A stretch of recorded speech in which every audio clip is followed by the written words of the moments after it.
യുക്തിമാനും സൂക്ഷ്മജ്ഞാനിയുമായ അല്ലാഹുവിന്റെ അടുക്കൽ നിന്നുള്ളതത്രേ അത്.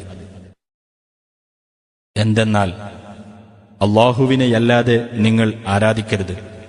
തീർച്ചയായും അവങ്കൽ നിന്ന് നിങ്ങളിലേക്ക് നിയോഗിക്കപ്പെട്ട താക്കീതുകാരനും സന്തോഷവാർത്തക്കാരനുമത്രേ ഞാൻ.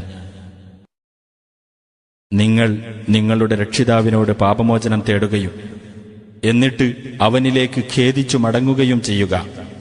എങ്കിൽ നിർണിതമായ ഒരു അവധി വരെ അവൻ നിങ്ങൾക്ക് നല്ല സൗഖ്യമനുഭവിപ്പിക്കുകയും ഉദാരമനസ്ഥിതിയുള്ള എല്ലാവർക്കും തങ്ങളുടെ ഉദാരതയ്ക്കുള്ള പ്രതിഫലം നൽകുകയും ചെയ്യുന്നതാണ്. നിങ്ങൾ തിരിഞ്ഞുകളയുന്ന പക്ഷം ഭയങ്കരമായ ഒരു ദിവസത്തിലെ ശിക്ഷ നിങ്ങളുടെ മേൽ ഞാൻ നിശ്ചയമായും ഭയപ്പെടുന്നു.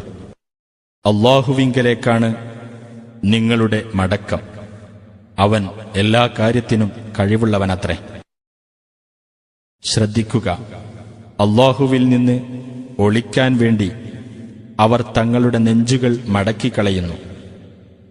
ശ്രദ്ധിക്കുക, അവർ തങ്ങളുടെ വസ്ത്രങ്ങൾ കൊണ്ട് പുതച്ചു മൂടുമ്പോൾ പോലും അവർ രഹസ്യമാക്കുന്നതും പരസ്യമാക്കുന്നതും അവൻ അറിയുന്നു. തീർച്ചയായും അവൻ നെഞ്ചുകളിലുള്ളത് അറിയുന്നവനാകുന്നു. ഭൂമിയിൽ യാതൊരു ജന്തുവും അതിന്റെ ഉപജീവനം അല്ലാഹു ബാധ്യത ഏറ്റതായിട്ടല്ലാതെ ഇല്ല.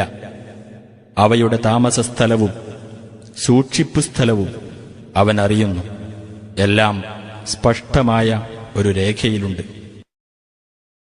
6 ദിവസങ്ങളിലായി അഥവാ ഘട്ടങ്ങളിലായി ആകാശങ്ങളും ഭൂമിയും സൃഷ്ടിച്ചത് അവനത്രേ. അവന്റെ അർശ് അഥവാ സിംഹാസനം വെള്ളത്തിന്മേലായിരുന്നു.